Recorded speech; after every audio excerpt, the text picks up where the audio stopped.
Sir தாவேக்கா தனித்து போட்டி அப்படின்ற மாதிரியான செய்திகள் இப்போ உறுதிப்படுத்திட்டாங்க சார். புதுவையிலும் வந்து தனித்து போட்டி அப்படின்ற தகவல் இப்போ வந்திருக்கு சார். எப்படி பார்க்குறீங்க இந்த எலெக்ஷனை? உங்களை போன்ற இளைஞர்களுக்கு நான் சொல்ல விரும்புவது, அரசியல் இதுதான் முடிவு என்று நீங்கள் முடிவுக்கு வராதீர்கள். எதுவும் எப்போதும் எப்படியும் நடக்கும். தேர்தலுக்கு முதல் நாள் கூட கூட்டணி மாறி இருக்கு. நாமினேஷன் ஃபைல் பண்ணி வித்ரா பண்ணதுக்கு முன்னால கூட்டணி மாறி இருக்கு. இன்னும் உங்களுக்கு சரியா புரிஞ்சுக்கணும்னா, தேர்தல் முடிந்ததற்கு பின்னாலே எதிரும் புதிருமாக நின்ற கட்சிகள்லாம் சேர்ந்து புதிய கூட்டணியெல்லாம் உருவாயிருக்கு. அதனால இதுதான் அரசியல்ல முடிவு என்கின்ற முடிவுக்கு தயவு செய்து வராதீர்கள். இல்லை சார், அவர் அந்த ரம்ஜான் நோம்பில் வந்து விஜய் அவர்கள் கூட்டணி இல்லை அப்படின்றத வந்து சொல்கிறாரு. அதன் பிறகு வந்து அந்த கரூர் சம்பவம் தொடர்பாக வந்து ஒரு வீடியோ ஃபுட்டேஜ் வெளியாகுது. ஸோ இதெல்லாம் பார்க்கும்போது ஒரு நரேட்டிவ் மாதிரி தெரியுதா சார்? இல்லை, எனக்கு என்ன புரியல, கரூர் சம்பவம் என்ன வந்திருக்கு எனக்கு புரியல. இல்லை, அது ஜனநாயகன் படப்பிடிப்புக்காக அதை பயன்படுத்தினாங்க அப்படின்ட்டு ஒரு சில சோஷியல் மீடியாவில் ஒரு வீடியோ வந்து சிபிஐ மூலமா வந்துச்சு அப்படின்ற மாதிரிலாம் சொல்கிறாங்க. சிபிஐ கொடுத்துனா நாட்டில் சிபிஐ முதல்ல கலைக்கணும். நீங்கள் என்ன பேசுறீங்க? சிபிஐ எவ்வளோ பெரிய உயர்ந்த அமைப்பு, அவங்க வந்து கொடுத்தாங்கன்னு சொல்லுவீங்களே, அது அரசாங்கத்தையே நம்முடைய அமைப்பையே கேவலப்படுத்துகிற விஷயமா இல்லை? அதுக்கெல்லாம் வாய்ப்பே இல்லை. இல்லை, அதை வச்சு தான் சார் நான் வந்து ஒரு நான் என்ன சொல்கிறேன்னு புரிஞ்சுக்கிட்டு கேள்வி. சிபிஐ கொடுத்துருக்காங்கன்னு சொல்றீங்கல்ல, அப்படி கொடுப்பது என்பது தேசத்தையும் உயர்ந்த ஒரு அமைப்பையும் நாம் கொச்சைப்படுத்துகிற விஷயம். வேற ஏதாவது சொல்லுங்க, அதை பற்றி நம்ம இல்லை சார். ஏற்கனவே இந்த ஒரு விஷயம் அப்படின்றது வந்துருந்துச்சு சார். நக்கீரன் கோபால் அவர்கள் வந்து இதை ஜனநாயகன் நக்கீரன் கோபால் பெரிய உலகமாக பெரிய கில்லாடி. உங்க கருத்தை கேளுங்க, நான் சொல்றேன். இல்லைன்னா வேற ஏதாவது சொல்லுங்க. நக்கீரன் கோபால் யாருன்னு உங்களுக்கு தெரியுமா? முதல்ல அவருடைய பின்னணி பத்திரிகையாளர். அவர் ஒரு ரெண்டு பக்கம் எழுத சொல்லுங்க, அப்புறமா அவர் பேசுவோம். பத்திரிகையாளர் பத்திரிகையாளர் போர்வையில தான் ரொம்ப தப்பே இப்ப நடக்குது. தமிழ்நாடுக்கும் டெல்லிக்கும் தான் வந்து இந்த தேர்தல் இருக்க போகுது அப்படின்றத திரு ஸ்டாலின் அவர்கள் திரும்பவும் வந்து பேசியிருக்காரு. தமிழ்நாட்டுக்கு டெல்லிக்கு போக மாட்டாரு. இல்ல, அவர் அப்படி வந்து ஒரு மாதிரி ஒரு அதைத்தான் தம்பி நான் கேட்கிறேன். நான் கொஞ்சம் விவரம் தெரியாம கேட்கிறேன், தெரிஞ்ச பிள்ளைங்க சொல்லுங்க. தமிழ்நாட்டுக்கும் டெல்லிக்கும் போறோம்னா அப்ப டெல்லிக்கு இவர் போக மாட்டாரா? போவார் சார். இங்க இந்த நாட்டுக்குள்ளதாங்க தமிழ்நாடு இருக்குங்கிற ஒரு அடிப்படை விஷயத்தையாவது புரிந்து கொள்ளணும். பல நேரங்களில் இந்த மாதிரி சின்ன சின்ன பிரச்சனைகள் தான் மக்கள்கிட்ட பெரிய குழப்பத்தை உருவாங்க. ஆனா அந்த பாஜக வர்சஸ் திமுக அப்படின்ற ஒரு விஷயத்தை தான் வந்து திமுக தொடர்ந்து ப்ரொபகண்டா பண்றாங்க. அப்படியா? இப்ப பாஜக ஆட்சியில மந்திரியா இருந்தாங்களே டிஆர் பாலும் முரசொலி மாறணும், அது உண்மையா பொய்யா? உண்மைதானே. பாஜக கூட்டணி சேர்ந்தாலும் அந்த கட்சிராஜாலாம் எம்எல்ஏ வந்தாங்க, அது உண்மையா பொய்யா? இன்னும் அவங்க பரம்பரையா எப்பயும் எதிர்த்த மாதிரி பேசுறீங்க. இன்றைய காலகட்டத்தில் இந்திய சூழல் இன்னைக்கு சொல்றீங்களா? அப்ப நாளைக்கு சொல்லல, இன்றைக்கான நிலைமை இதுதான். அதைத்தான் தம்பி சொல்றேன். நீங்க தெளிவா சொல்றீங்க, இன்றைக்குங்கிறீங்க, நாளைக்கு என்னன்னு தெரியாது. அதை நான் சொல்றேன். ஆனா பாஜக எதிர்த்தாதான் இங்க ஓட்டு வாங்க முடியும்ன்ற ஒரு சூழல் இருக்கா சார்? அதை திமுக பயன்படுத்திட்டு இருக்காங்களா? இருக்கலாம், அவங்களுக்கு அப்படி தோணலாம், அது செய்யலாம். அது நடிப்பாவும் இருக்கலாம். உங்க பார்வையில எதுக்குற மாதிரி இருந்தா அவங்களுக்குள்ள அண்டர்ஸ்டாண்டிங் இருக்கிறதெல்லாம் அரசியல்ல உண்டு. சொன்னாலும் புரியாது, இதெல்லாம் மண்ணாலும் வித்தை. அதனால மேலோட்டமா பாக்குறதெல்லாம் உண்மையை நினைத்து கொண்டால் மக்களுடைய அறியாமை தான் மூலதன அரசியல்வாதிகளுக்கு. அதை புரிஞ்சுங்க சார். நாம் தமிழர் கட்சியினுடைய சீமான் வந்து தேர்தல் அறிக்கையை வெளியிட்டிருந்தார் சார். நீங்களும் பார்த்துருப்பீங்க. 5 தலைநகரங்கள் அப்படின்ற மாதிரியான ஒரு விஷயத்த அவர் கொண்டு வர்றாரு. அது பாசிபிளா சார் ப்ராக்டிகலி தமிழகத்துக்கு? நீங்க சொல்லுங்க, பாசிபிளானு? இல்லை சார். இல்லை, நீங்க உங்களுக்கே இல்லைன்னு தெரிஞ்சதுக்கு அதை ஏன் கேள்வி என்கிட்ட கேட்குறீங்க? இளைஞர்களுக்கு வந்து வேலை வாய்ப்பு உருவாக்கி தருவேன் அப்படின்னு சொல்றாரு. எஜுகேஷன் லோன் கேன்சல் பண்ணுவேன்னு சொல்றாரு. இதே வாக்குறுதியை திமுகவும் வந்து கடந்த தேர்தலில் கொடுத்துருந்தாங்க, அவங்க நிறைவேற்றலை. அவர் எப்படி சார் பாசிபிளா? அது வந்து இப்போ தமிழகத்தினுடைய கடன் சுமை வந்து 10 லட்சம் கோடி இருக்கு அப்படின்ற மாதிரியான தகவல்கள்லாம் இருக்கு. முதல்ல அதை அடைக்கிறதே அடுத்த ஒரு கவர்மெண்ட் வந்து பாடுபடணும். அப்படி இருக்கும்போது இந்த மாதிரியான விஷயங்கள் எப்படி சார்? தம்பி, ஒரு அரசாங்கத்தில் ஜனநாயகத்தில் இது பாசிபிளா இல்லையா என்பதெல்லாம் இல்லை. 1885 காங்கிரஸ் கட்சி உருவாக்குற போது இந்த நாட்டுக்கு சுதந்திரத்துக்குன்னு முதல்ல சொல்லலை, அப்புறம் சொன்னாங்க. அன்னைக்கு பாசிபிளான்னு பார்த்துருந்தா போராட்டம் வந்திருக்குமா? நம்பிக்கை தான் வாழ்க்கை. அதாவது சொல்லுகிறவர்கள் செய்வார் என்ற நம்பிக்கை மக்களுக்கு வந்துருச்சுன்னா ஆதரிப்பாங்க. இவர் சும்மா சொல்லிட்டு போறாரியா அப்படிங்கிற மாதிரி நினைச்சாங்கன்னா ஆதரிக்க போறதில்லை. ஆதரிப்பது சரியாகவும் இருக்கலாம், தப்பாகவும் இருக்கலாம். நல்ல மனிதர்களை ஒதுக்குறதும் பல நேரத்தில் பார்த்துட்டோம், தப்பானவர்களை ஆதரிப்பதையும் பார்த்துட்டோம். அதனால நம்ம பார்க்கறது, ஒரு ஆட்சி ஆளுங்கட்சி சொன்னது செய்யலைங்கிறீங்க. அது அந்த அந்த உதாரணம் வந்து ரொம்ப இதுக்கு பொருந்தும். அதெல்லாம் நீங்கள் பிறக்கிறதுக்கு முன்னாடி இப்பெல்லாம் 67 சொன்னதெல்லாம் சொன்னால் சிரிப்பீங்க. நாங்கள் ஆட்சிக்கு வந்தால் தேங்காய் நாரில் ரப்பர் செய்வோம், கடல் பாசிகள் அல்வா தயாரிப்போம், இப்படிலாம் சொன்னாலும் உங்களுக்கு தெரியுமா? இன்னைக்கு வேணா அதை நடந்திருக்கா? நான் கூட சாகிறதுக்கு முன்னால் கடல் பாசி அல்வா சாப்பிடலான்னு பார்க்குறேன். அதனால சொல்வது எது வேணாலும் சொல்லுவாங்க, மக்கள் அதை எப்படி எடுத்துக்கொள்கிறார் என்பதுதான் முக்கியம். சிபிஐ வழக்கு தொடர்பாக திரு செந்தில் பாலாஜி வந்து ஆஜராகி வந்திருந்தார் சார். அதன் பிறகு நிறைய கேள்விகளை சுற்றி இருந்துச்சு. அவருமே ப்ரெஸ் மீட்டில் சொல்லும்போது என்ன கேட்டாங்களா நான் சொல்ல மாட்டேங்க அப்படின்போது இறுக்கமான முகத்தோடு தான் அவர் வந்து பேசியிருந்தார். என்ன சார் நடந்திருக்கும்? என்ன மாதிரியான கேள்விகளை அவர்கிட்ட கேட்க வாய்ப்பு இருக்கு சார்? அவரே என்ன கேட்டாருன்னா அவரே சொல்லுங்கிறீங்க, எனக்கு எப்படி அவர் சொன்னாங்க. ஆனா நீங்களே உங்க கேள்வியிலே பதில் இருக்கு, அங்க ஏதோ தப்பான விஷயம் இருக்கு, அதனால அவர் சொல்ல முடியாம முகம் இருக்குமா இருக்கு. நடந்து வர்ற போதே நடையை வைத்தே கூட மகிழ்ச்சியா வர்றானா சோகமா வர்றான்னு சொல்ல முடியும். இப்போ முகத்துல இறுக்கமான முகம் இருந்தா அங்க வெளியே வரும்போதே அது உள்ள ஏதோ அவருக்கு விரும்பாத ஏதோ நடந்திருக்குன்னு அர்த்தம். அதுதான் நம்ம சொல்ல முடியும். சம்பந்தப்பட்டவர்கள் சொன்னாதான் தெரிஞ்சுக்கலாம். இப்ப நான் கூட சிபிஐல நான் விசாரணைக்கு போயிருக்கேன். அதுவும் ராஜீவ்காந்தி கொலையில 8 நாள் என்ன விசாரிச்சிருக்காங்க. 8 நாள் 1000க்கும் மேற்பட்ட கேள்விகள் என்கிட்ட கேட்கப்பட்டது. அதெல்லாம் பார்த்துட்டு தான் வந்திருக்கேன். பார்த்துட்டு ஒவ்வொரு நாள் நான் வெளியே வரும்போது சிரிச்சுட்டு தான் வருவேன். ஏன்னு கேட்டா எனக்கு எதுவும் ரிசர்வேஷன் கிடையாது. ஆனால் அவர் அப்படி இறுக்கமான முகத்தோட வந்திருக்கிறான்னா ஏதோ ஒண்ணு அவருக்கு அங்கே பிரச்சனை இருக்கு, அவ்வளவுதான் நம்ம புரிஞ்சுக்கலாம். என்ன ஏதுன்னு சொல்ல முடியும் சார். இன்னொரு புறம் வந்து திமுக கூட்டணியில பல சலசலப்புகள் இருக்குது நம்மளால பார்க்க முடியும். இன்னும் விசிகா, மக்கள் நீதி மையம், இவங்களுக்குலாம் இன்னும் தொகுதி பங்கீடு உடன்படிக்கை இன்னும் வந்து கையெழுத்து ஆகலை. என்ன சார் நடந்திருக்கு கூட்டணி குழப்பங்கள்? கூட்டணி என்றால் எப்போ இப்படித்தான் இருக்கத்தான் செய்யும். அதான் கொஞ்சம் முன்னாடி நான் என்ன சொன்னேன், தேர்தலே முடிந்ததற்கு பின்னாலே எதிரும் புதிருமான் என்றவர்கள் ஒன்று சேர்ந்து புதிய கூட்டணி எல்லாம் பார்த்துட்டோம். நாமினேஷன் ஃபைல் பண்ணி வித்ரா பண்ணது நடுவில் ஒரு புதிய கூட்டணி வந்து இந்த ஊர்ல தான் ஆட்சியை பிடிச்சது பார்த்துட்டோம். தேர்தலுக்கு ஒரு நாளைக்கு முன்னாலே மாறினதெல்லாம் பார்த்துருக்கோம். அதனால ஜனநாயகத்தில் எதுவும் நடக்கும் என்பதை, அந்த யதார்த்தத்தை நாம் புரிந்து கொண்டால் மட்டும்தான் இந்த மாதிரி வினாக்களை நாம் ஒதுக்கி வைக்கணும். இல்லை சார், நான் ஏன் ஒரு கேள்வி கேட்குறேன் அப்படின்னா, இப்போ திமுக பெரும்பாலான தொகுதியில் போட்டி போடுவாங்க. இப்போ லாஸ்ட் டைம் இருந்ததை விட இப்போ கூட்டணி கட்சிகள் நிறைய இருக்கு. ஸோ அவங்க தொகுதியை சாக்ரிஃபைஸ் பண்ணி மற்றவங்களுக்கு தொகுதி கொடுப்பாங்களா? அவங்க தொகுதியை அதை பட்டா போட்டிருக்காங்க. இந்த நாடு சுதந்திரத்துக்காக தான் போராடினாங்களா? உங்களை மாதிரி இளைஞர்கள் கேள்வியில் வார்த்தையை பயன்படுத்தணும். நான் அவங்களுக்கு சொந்தமானதுன்றீங்க. தமிழ்நாடுனா அவங்க பட்டா போட்டு கொடுத்துருக்காங்க அவங்களுக்கு. இல்லை, ஒரு கூட்டணி கட்சியினுடைய பெரிய கட்சி நீங்க சொன்ன வார்த்தையை தப்புன்னு சொன்ன. அதுதான் இந்த நாட்டுக்கு சுதந்திரம் வாங்கினவன் கையேந்தி நிற்கிறான், சுதந்திரம் வேணான்னு தீர்மானம் போட்டு நிமிர்ந்து நிற்கிறான். இதுக்கு என்ன சொல்லுவீங்க நீங்க? மக்கள்கிட்ட தான் அதுக்கு விழிப்புணர்ச்சி வரணும். மக்கள் தான் அதுக்கு பதில் சொல்லணும். யாருக்கும் எதுவும் சொந்தம் இல்லை. தான் என்கின்ற எண்ணம் ஒருத்தனுக்கு அது எப்போதோ அது அவருடைய வீழ்ச்சியுடைய துவக்கம். இன்னொரு புறம் ஏடிஎம்கே கூட்டணி, அங்கேயும் வந்து பல சலசலப்புகள் இருக்கு. அங்கேயும் வந்து இருக்கத்தான் தம்பி செய்யும். இது பொதுவா இருக்கு. ஒவ்வொரு நாளும் காலையில டிஃபன் சாப்பிட்டா அப்புறம் அதோட முடிஞ்சு போயிருமா? மத்தியானம் சாப்பாடு வரும், சாப்பிட்டா முடிஞ்சு போச்சா? திரும்பி ராத்திரி பசிக்கும் இல்ல? தனி மனித வாழ்க்கையில இப்படிதான், அரசியல் அப்படித்தான். கூட்டணி இருந்தா எப்போது பிரச்சனை, கூட்டணி தேர்தல் முடிஞ்சுதான் அதோட முடிஞ்சு போயிருமா? அப்புறம் புது புது பிரச்சனைகள் வரத்தான் செய்யும். பிரச்சனைகள் வருவதும் இயற்கை. அதை எப்படி ஒவ்வொருவரும் கையாளுகிறார்கள் என்பதெல்லாம் வேறுபாடு. சார், இப்போ எலெக்ஷன் கோட் ஆஃப் கண்டக்ட் வந்து இப்போ முடிஞ்சிச்சு சார். இப்போ விஜய் அவர்களுக்கு அந்த எஸ்ஓபி, லாஸ்ட் டைம் கொடுத்த எஸ்ஓபி செல்லாதா இல்லை அந்த ஃபார்மாலிட்டி தொடருமா சார்? நீங்க என்ன சொல்றீங்க எனக்கு புரியல. இல்ல சார், எஸ்ஓபி வந்து தமிழ்நாடு கவர்மெண்ட் சார்பா போட்டிருந்தாங்கல்ல சார் விஜய் சார். இப்போ தமிழ்நாடு அரசாங்கம் பண்ண முடியாது. தேர்தல் கமிஷனுடைய கட்டுப்பாட்டுக்கு வந்துருச்சு. இனி அவர் போகிற போது புதிதாகத்தான் செய்வாங்க. அந்த கோட் ஆஃப் கண்டக்ட் இப்ப செல்லாது. அதுக்கு இதுக்கு சம்பந்தம் இல்லை. செல்லுமா செல்லாதாங்கிறது இல்ல, அது வேற இது வேற. சார், நாள்தோறும் வந்து தமிழகத்துல சட்டம் ஒழுங்கு பிரச்சனைகள் நம்ம வந்து பார்த்துட்டு இருக்கோம் சார். சும்மா போற வரவங்கலாம் வெட்டுறாங்க, அதுக்கு வந்து போதைப் பொருள் தான் காரணம் அப்படின்றது எல்லாம் வந்து சொல்லப்படுது. அதை தாண்டி சட்டம் ஒழுங்கு அப்படின்றது வந்து முன் எப்போதும் இல்லாத அளவுக்கு இப்ப தமிழகத்துல சீர்கெட்டு இருக்கிறதா நம்ம பார்க்கலாமா சார்? அதாவது சட்டம் ஒழுங்கு பிரச்சனை என்பது எப்போ எந்த கட்சி ஆட்சிக்கு இருந்தாலும், எவ்வளவு பெரிய உத்தமம் இருந்தாலும், காந்தியே வந்து இருந்தாலும் இருக்கத்தான் செய்யும். அதை எப்படி இந்த அரசாங்கம் கையாளுகிறது என்பதை தான் நம்ம பார்க்கணும். அதுலதான் வந்து அந்த சட்டம் ஒழுங்கு பிரச்சனையை பற்றி நம்ம விவாதிக்க முடியும். சாதாரண மக்கள் எப்படி வேணாலும் பேசலாம், நாம அப்படிதான் பார்க்க முடியும். இவர்கள் நீங்க பாருங்க, இந்த ஒரு மாத காலத்துக்குள்ள மிருகங்களை விட கேவலமாக ஒரு 2.5 வயசு குழந்தையை கற்பழிச்சு கொலை பண்றான். அவனை போலீஸ் கூட்டி வர்ற படத்தை பார்த்தீங்களா? பார்த்துட்டீங்க. ஒரு அஜித்குமார்னு ஒருத்தன், சாதாரண ஒரு ஆள், ஒரு இளைஞன், அவனை எல்லாருக்கும் முன்னால போலீஸ் அடிச்சே கொண்டதை பார்த்தீங்களா? இப்படி இந்த மனித உருவம் நடந்த மிருகங்கள் இருக்கானது. 2.5 வயசு குழந்தைக்கு இந்த காரியத்தை பண்ணாங்க. அவனை அடிச்சு கொண்டா கூட தப்பு இல்லைன்னு நான் சொல்லுவேன். எவனுக்கு கடுமையான ட்ரீட்மெண்ட் கொடுக்கணுமோ அவனை மாமியார் வீட்டுக்கு கூட்டு வர மாதிரி கூட்டு போறாங்க. ஒரு அப்பாவியை போட்டு அடிச்சு கொள்றாங்க. 2 பேருக்கு உள்ள வித்தியாசம். இன்னைக்கு ஒருத்தன் அந்த தூத்துக்குடி பக்கத்தில் அவனை பிடிக்கிறாங்க.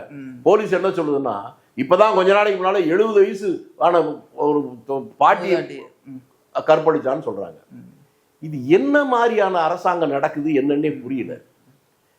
இப்படி ஒரு கொடூரமான செயலை ஒரு 30 வயசு பையன் 70 வயசு பெண் மீது இப்படி எல்லாம் ஒரு தாக்குனா அவனை கண்காணிப்பை வச்சிருப்பாங்களா? அதான் வெயில்ல வந்திருக்கான்றாங்க. இது உண்மையா பொய்யானே நமக்கு புரிய மாட்டேங்குது. அப்ப ஒரு வாரமா ஏன் அதுக்கு போஸ்ட்மார்டம் ரிப்போர்ட்டே கொடுக்கல இவங்க? அந்த சந்தேகங்கள் வர்றதுனால தான் அரசாங்கத்துடைய செயல்பாடுகள் மீது நமக்கு வருத்தம் வருது. அந்த சந்தேகங்கள் வராமல் அவர்கள் பார்த்து கொள்ள வேண்டும். துரதிருஷ்டவசமாக சமீபத்தில் இது மாதிரி ஒரு மனிதனுக்கு எல்லாவற்றை விட உங்களுக்கு சாப்பாடு வேணும், துணி வேணும், வீடு வேணும், எல்லாம் கரெக்டு. ஆனால் எல்லாவற்றை விட உங்களுக்கு மிக முக்கியமானது பாதுகாப்பு. அந்த பாதுகாப்பு ஒரு பெரிய கேள்விக்குறியாகும். அது ஆபத்தான சூழ்நிலை. அது இந்த தேர்தல் நேரத்தில் வந்திருப்பதால் ஆளுங்கட்சியை இந்த ஒன்றே மிக கடுமையாக பாதிக்கும். பல பெண்களுக்கு எதிரான குற்றங்களை திமுக நிர்வாகிகள் பலரும் வந்து கைது செய்யப்பட்ட நம்மளால பார்க்க முடியுது சார். ஆனா அவங்களுக்கான கரெக்டான தண்டனை கொடுக்கப்படுதா அப்படின்ற ஒரு கேள்வி. இப்ப நம்ம 2.5 வயசு குழந்தை வந்து கொலை பண்ணாங்க, அதுலயும் வந்து திமுக நிர்வாகி. அப்புறம் ஒரு விமான பணிப்பெண் அவங்களுக்கு வந்து பாலியல் சீண்டல் கொடுத்ததுல ஒரு திமுக நிர்வாகி கைது செய்யப்பட்டிருக்காரு. ஸோ இதை எப்படி பாக்குறீங்க சார்? நீங்களே சொல்லிட்டீங்க, ஆளுங்கட்சியாக இருந்தாலும் எதையும் செய்யலாங்கிற ஒரு மனோநிலை வருது இல்ல, அதுவே ரொம்ப தப்பு. அந்த மனோநிலை வராமல் பார்த்து கொள்ள வேண்டியதுதான் தலைமையுடைய வேலை. அந்த தலைமையில் இருக்கிறவர்களே அதை கண்டுக்கலன்னா இல்ல அவங்களே தப்பு பண்றாங்கிற நினைப்பு இவங்களுக்கு வந்துட்டா ரெண்டும் பெரிய ஆபத்து. இதுல எது உண்மைன்னு நீங்களே முடிவு பண்ணிக்க. ஆனால் இந்த சூழல் ரொம்ப ரொம்ப தப்பானது. தமிழ்நாட்டில் இந்த நிலைமை மாற வேண்டியது ரொம்ப ரொம்ப அவசியமும் அவசரமும். சார், இது வந்து பெண்களுக்கான ஆட்சி, நாங்கள் வந்து பெண்களுக்கு பல விஷயங்கள் பண்ணியிருக்கோம் அப்படின்னு வந்து முதல்வர் ஒவ்வொரு மேடையிலுமே சொல்றாரு. இன்னொரு பக்கம் பெண்களுக்கு எதிரான குற்றங்களும் இன்னொரு பக்கம் வந்துட்டே இருக்குது. வரலாற்றில் இல்லாத அளவுக்கு இந்த பாலியல் வன்கொடுமைகளா இருக்கட்டும், இல்லை போக்சோ சட்டத்தில் கைதானவங்களா இருக்கட்டும், இந்த மாதிரி பல விஷயங்கள் வந்து நடந்துட்டு இருக்கு. இந்த 1000, 500, 5000 இந்த மாதிரி கொடுத்து இதை வந்து காம்ப்ரமைஸ் பண்ண பாக்குறாரா முதல்வர் சார்? சார், இந்த 1000, 5000 பணம் கொடுக்க அவங்க அப்பா ஓட்டு பணம் கொடுக்கலைங்க. நீங்க முதல்ல நம்முடைய வரிப்பணம் அது எவ்வளவு பெரிய தப்பான போக்கு என்பதை புரியாமலே மீடியாக்கள் இதை பேசிக்கிட்டு இருக்கீங்க. இந்த ஆட்சி வருகிற போது 4,4.5 லட்சம் கோடி கடன். இப்போ பட்ஜெட்ல சொல்லியிருக்கிறது 10.5 லட்சம் கோடி கடன். ஆக 5 ஆண்டுகள்ல மட்டும் தமிழ்நாடு அரசு வாங்கியிருக்கிற கடன் 6 லட்சம் கோடி. நான் உங்களுக்கு ஒரு அச்சத்தை முன்னாலே சொல்லிடுறேன். இவங்க ஆட்சிக்கு இல்லை, ஒரு உன்னதமான ஒரு ஆட்சிக்கு வந்தா கூட அடுத்த அவன் தடுமாறி போயிடுவான். இந்த பொருளாதார பிரச்சனையை சமாளிக்க முடியாது. இவங்க மற்றதெல்லாம் பேசுறாங்கல்ல, சாராய கடையில் வர்ற வருமானம் எவ்வளவு? அப்புறம் ஏன் இவங்களுக்கு கொடுக்கறதுக்கு இவ்வளவு 6 லட்சம் கோடி என்பது சாதாரணமான விஷயம் இல்லை. பாமரனுக்கு கூட அது என்னன்னு புரிஞ்சாலே உனக்கு கோபம் வரணும். அதுதான் விபரீதத்தினுடைய உச்சம். நீங்க இவ்வளவு நேரம் பேசுற பேச்சுக்கள்ல இதுதான் ரொம்ப ரொம்ப ஆபத்தான விஷயம். இதுவும் சட்ட ஒழுங்கு பிரச்சனை தான் ஆபத்து. அதை தவிர மற்றதெல்லாம் பேசிக்கிட்டு இருக்காங்க. மக்கள் என்ன பண்றது தெரியும். மக்களுக்கு இந்த மாதிரியான இலவசங்கள் கொடுக்கறதுக்கு மூலமா ஈஸியா டைவர்ட் ஆயிடுறாங்களா சார்? இந்த மாதிரி சட்டம் இல்ல உங்களை மாதிரி ஆட்கள் அதை பத்தியே பேசுறதுனால டைவர்ட் ஆகுறாங்க. எதை பேசணுமோ அதை பேசல. மீடியாக்களுடைய பங்கு என்பது சாதாரணமானதல்ல. ஒரு காலத்துல மீடியாக்கள் ரொம்ப பலவீனமா இருந்த காலம் தான். ஆனாலும் அதுல வர்ற ஒரு பேப்பரை 100 பேர் உட்கார வச்சுட்டு படிச்சு பார்த்துக்கிட்டு இருப்பான். இன்னைக்கு மீடியா மாறி போச்சு. அதுல மீடியாக்கள்ல வேலை செய்வது என்பது ஒரு புனிதமான வேள்வியாக நினைச்சாங்க. அப்ப தவறே செய்ய மாட்டாங்க. அது வந்து ஒரு தியாகிகள் மாதிரி. அரசியல் எப்படி அடிபட்டு உதப்பட்டு சுதந்திரம் போராடினாலும் அது போல பத்திரிகை உலகத்திலும் தன்னை அடித்து கொண்டு சாப்பிடாம கொள்ளாம சரியா துணி இல்லாம அப்படியெல்லாம் கூட அதுக்காக போராடி பண்ணவங்க உண்டு. இன்னைக்கு அதுவும் ஒரு வணிகமா போச்சு. அதுவும் ஒரு காரணம். மக்களிடத்துல எதை கொண்டு போய் சேர்க்கணும், எதை கொண்டு சேர்க்கக்கூடாது, ரெண்டுக்கு வேறுபாடு தெரியாம மக்கள்கிட்ட சொல்ல வேண்டியதை சொல்றது இல்லை, சொல்லக்கூடாத சொல்றது இல்லைன்னா இப்படி எடுத்துங்க. ஒரு மோசமான ஒரு பிரச்சனை நடக்குன்னு வச்சுங்க, அந்த பிரச்சனையை மடை மாத்தணும்னா வேற ஒண்ணும் இல்லாத எதையாவது ஒண்ணு பெருசா பூதாகரமா காட்டணும். அதுக்கெல்லாம் ஊடகங்கள் இன்றைக்கு துணை போவது ரொம்ப வேதனையான ஒரு செயல். அதை திரும்பவும் நான் என்ன சொல்றேன்னா, இதெல்லாம் மாற்றுவதற்கு மக்களால் மட்டும்தான் முடியும். நீ என்ன வேணாலும் விளம்பரம் கொடு, என்ன வேணாலும் பூஸ்ட் பண்ணு, ஆனா அந்த உண்மையை புரிந்து கொண்டு நாங்கள் முடிவெடுப்போம் அப்படிங்கிற ஒரு இடத்துக்கு மக்கள் வந்துட்டாங்கன்னா இவங்க இந்த வேலையெல்லாம் செய்ய மாட்டாங்க. அது மாதிரி மக்களுக்கு இன்னொரு பிரச்சனையா இருக்கிறது இந்த வரி சுமை சார். மின்சார கட்டணம் உயர்ந்திருக்கு, சொத்து வரி உயர்ந்திருக்கு, எல்லா வரிகளுமே இந்த ஆட்சி காலத்துல வந்து உயர்ந்திருக்கிறத நம்மளால பார்க்க முடியுது சார். ஆனா ஒரு பக்கம் மக்கள் வந்து இதுக்கான கோவத்தை வந்து எலெக்ஷன்ல வெளிப்படுத்துவாங்களா இல்லை எப்படி சார்? ஏன்னா ஒரு முறை திமுக 2வது முறை ஆட்சிக்கு வந்ததா சரித்திரமே கிடையாது, இது வரைக்கும் இருந்தது. முதல் கேள்விக்கு 2வது கேள்விக்கு சம்பந்தம் இல்லை. மக்கள் தங்களுடைய கோபத்தை காட்டுகிற ஒரே இடம் தேர்தல் தான். வாக்குச்சீட்டு தான் காட்டுவாங்க. அது சரி. அது 2வது தடவை வருதா வரலையா அதெல்லாம் முக்கியம். நீங்களே சொல்லிட்டீங்க, வரி எல்லா வகையிலையும் உச்சத்துக்கு போயிடுச்சு. நீங்க வெறும் வீட்டு வரி சொத்து வரி மட்டும் இல்லை, நீங்க போட்டிருக்க சட்ட இதை ஒட்டி லாண்டியில் போட்டீங்கன்னா 5 வருஷத்துல வாங்கினாலும் அதே காசா இப்போ வாங்குறான், கூட வாங்க.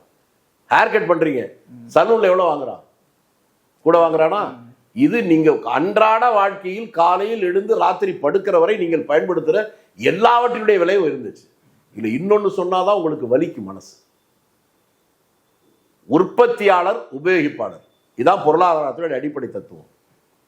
உற்பத்தியாளர் என்பது விவசாயம் தான் எடுத்துக்கணும். விவசாயி உற்பத்தி பண்ற நெல்லோ எள்ளோ கொள்ளோ உளுந்தோ எதுவுமே இந்த 5 வருஷத்துல விலை கூடல.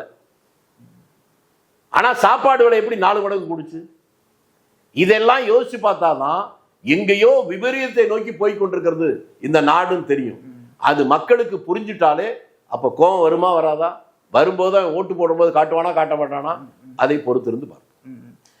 அதே மாதிரி சார், இந்த எலெக்ஷன்ல வந்து ஒவ்வொருத்தரும் தேர்தல் வாக்குறுதிகளை வந்து கொடுத்துட்டு இருக்காங்க. மக்களை கவர்ற வகையில வந்து நாங்க அது பண்ணுவோம், இலவசங்கள் கொடுப்போம். இலவசங்கள் பற்றி உங்க கருத்து என்ன சார்? இலவசம் என்பது மிக தவறான ஒரு போக்கு. இலவசம் கொடுக்க இவங்க யாரு? இவங்க பெரிய பாரிவள்ளர் பேரன்களா அமைச்சர் ஆட்சியில் இருக்கவங்க? இவங்க காசு கொடுக்குறாங்களா? மக்களுடைய வரிப்பணத்தையே வாங்கி அவனுக்கு கொடுக்கறதுக்கு பேர் என்ன இலவசமா? யார் சொன்னா? இது எப்ப கொடுக்கணும்? ஒரு வெள்ளம் வருது, ஒரு தீ விபத்து நடக்குது, இல்ல ஒரு எர்த்குவேக் நடக்குது, அந்த நேரத்தில் அசாதாரணமான சூழ்நிலை கொடுப்பது அரசாங்கத்துடைய கடமை. மற்ற சாதாரண நேரத்தில் இலவசம் கொடுக்கிறது என்பது இலவசம் எது? இலவச கல்வி கொடுக்கணும், இலவச சுகாதாரம் கொடுக்கணும், இதுதான் பண்ணணும். சும்மா பணம் கொடுக்கிறேன்னு சொல்லி சொல்வது மக்களை பைத்தியக்காரர்களாக்கி அந்த பைத்தியக்காரர்களை வைத்துக்கொண்டு தாங்கள் சுரண்டி பிடிப்பதற்கு தான் அது வழிவகை. ஆனா எல்லா கட்சிகளுமே அதுதானே சார் பண்றாங்க. தங்களுடைய தேர்தல் வாக்குறுதியில் 2000 கொடுக்குறாங்க. தப்பு தப்பா பேசாத, எல்லா கட்சியும் குறிப்பா எதுன்னு பேசு. திமுக சொல்றாங்க சார். அவர் சொல்றானா அது ஒண்ணு இல்லை, எல்லா கட்சியும் ஏன் சொல்றேன்? காங்கிரஸ் கட்சி இதுதானே. அப்ப உனக்கு புரியலே நடந்த அரசியல். பீகார்ல தேர்தல் நடந்துச்சா? அங்க இது மாதிரி பணம் கொடுத்தாங்களா? அப்ப காங்கிரஸ் கட்சியுடைய தலைவர் என்ன சொன்னாரு? ஓட் ஷோரிங், வாக்கு திருட்டுக்கு பயன்படுத்துறாங்கன்னாரு. அப்புறம் எல்லா கட்சியும் கொடுத்துன்னு சொல்றீங்க, என்ன சொல்றீங்க? இல்ல சார், இப்ப பிரதானமா டிஎம்கே ஏடிஎம்கே. நான் என்ன கேட்கறத புரிஞ்சுக்கிட்டு கேளுங்க. வார்த்தையை யார் சொல்றாங்களோ செய்யறாங்களோ அதை சொல்லணும். பொதுமைப்படுத்துவது என்பது தவறை நியாயப்படுத்துறதா போயிடும். பொதுமைப்படுத்த கூடாது. இப்ப 3 பேர் இருக்கோம், 3 பேர்ல நான் அயோக்கியம்னா என்ன அயோக்கியம்? நாட்டை எல்லாரும் தான் அயோக்கியம் அப்படின்னா என்ன அர்த்தம்? பொதுமைப்படுத்தக்கூடாது.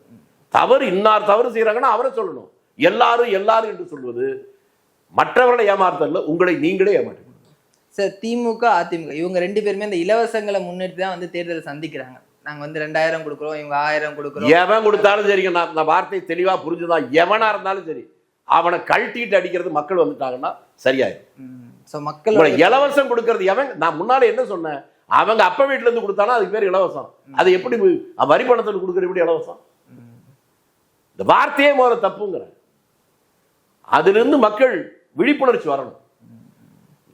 அதாவது படிக்கிறதுக்கு அந்த காலத்துல மிக சாதாரண எஸ்எல்சி வரலும் படிக்கிறது, மொத்தம் படிக்கிறதுக்கு எனக்கு ஆன செலவு இப்ப என் பிள்ளைகளை கிண்டர் கார்டன்ல படிக்கிறது 1 வருஷம் செலவாகுது.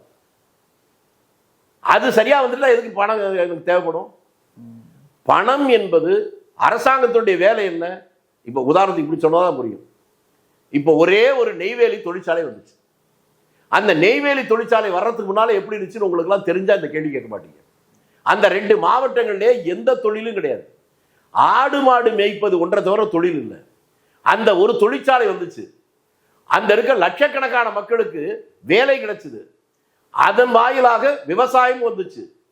அது மட்டுமல்ல, தமிழ்நாட்டுக்கு மட்டும் இல்லாம தென் மாநிலங்களிலே இன்றைக்கு மின்சார தட்டுப்பாடுகள் வர்றதுக்கு காரணம் இதுதான் அரசாங்கம் செய்யணும். ஒரு தொழிற்சாலை உருவாகுவதன் மூலம் பல லட்சக்கணக்கான பேர் வாழ்க்கை தரத்தை அவர்களே சுயமாக வளர்ந்து பாருங்க. இப்ப 2 புரியுதா? இலவசம் கொடுப்பது அது கெடுக்கிறது. அவனுக்கு வாழ்க்கை தரத்தை உயர்த்துவதற்கு அவனே வாழ்வதற்கான வாழ்வு ஆதாரத்தை உருவாக்கி தரும். இப்படித்தான் திட்டம் போடணும் அரசாங்கம். அது செய்யலைன்னா அதுக்கு பேர் அரசாங்கம் இல்லை, அது வட்டி கடற்கரை சேட்டு பண்ணுற வேலை. திமுக கடந்த தேர்தலில் வந்து நாங்கள் இத்தனை லட்சம் வேலை வாய்ப்புகளை உருவாக்கி கொடுப்போம் அப்படின்ற ஒரு வாக்குறுதியை கொடுத்தாங்க. பல ஊர்களுக்கும் வந்து முதல்வர் போயிட்டு வந்தாரு. ஆனா புதுசா வந்து எந்த ஒரு தொழிற்சாலைக்கும் இங்க தொடங்கப்பட்டதாக தெரியலையே சார். 55 வருஷத்துக்கு முன்னால தேங்காய் மேல ரப்பர் செய்வோம், கடல் பாசியில் அல்வா செய்யலாம் சொன்னேன். வாக்குறுதி யார் வேணாலும் கொடுப்பாங்க. இன்னும் கொஞ்ச நாள் போச்சுன்னா கல்யாணம் பண்ணணும், கல்யாணம் பண்ணி வைக்கிறேன், ஏன்னா கல்யாணம் ஆயிடுச்சுங்க, அப்போ சின்ன வீடு செட்டப் பண்ணி கூட சொல்லுவாங்க. வாக்குறுதியை பத்தி நீங்க ஏன் அவன் வாக்குறுதி கொடுத்தான் என்று சொல்லுவதை நான் குறைய சொல்ல மாட்டேன். மக்கள் அதை எப்படி எடுத்து கொடுக்குறாங்க அதான முக்கியம். பொய் சொல்ல, ஒரு டீ குடிக்கிறது எல்லா கடையிலும் குடிக்கிறீங்களா? இந்த கடையில தான் நல்லா இருக்கு குடிக்கிறீங்கல்ல. ஒரு டீ குடிக்கிறது கூட தரம் பாக்குறீங்கல்ல. ஓட்டு போடும்போது ஒரு ஆட்சி கொண்டு வரதுக்கு அதுலயும் தரம் பார்க்கல. அவன் வாக்குறுதி கொடுத்தான் சொல்வது அவன் மீது குற்றம் அல்ல, உன் மீது குற்றம். மக்கள் யோசிக்கணும், நீங்க யோசிக்கணும். இவன் சொல்றது நியாயமா சரியா தப்பா யோசிக்கணும்ல. நாங்கள் ஆட்சிக்கு வந்தால் ரூபாய் உடனே ஒருபடி, படிப்படியாக 3 படி சொல்லி எத்தனை வருஷம் ஆச்சு? அதில் மயங்குனீங்கல்ல. இப்ப என்ன ஆச்சு?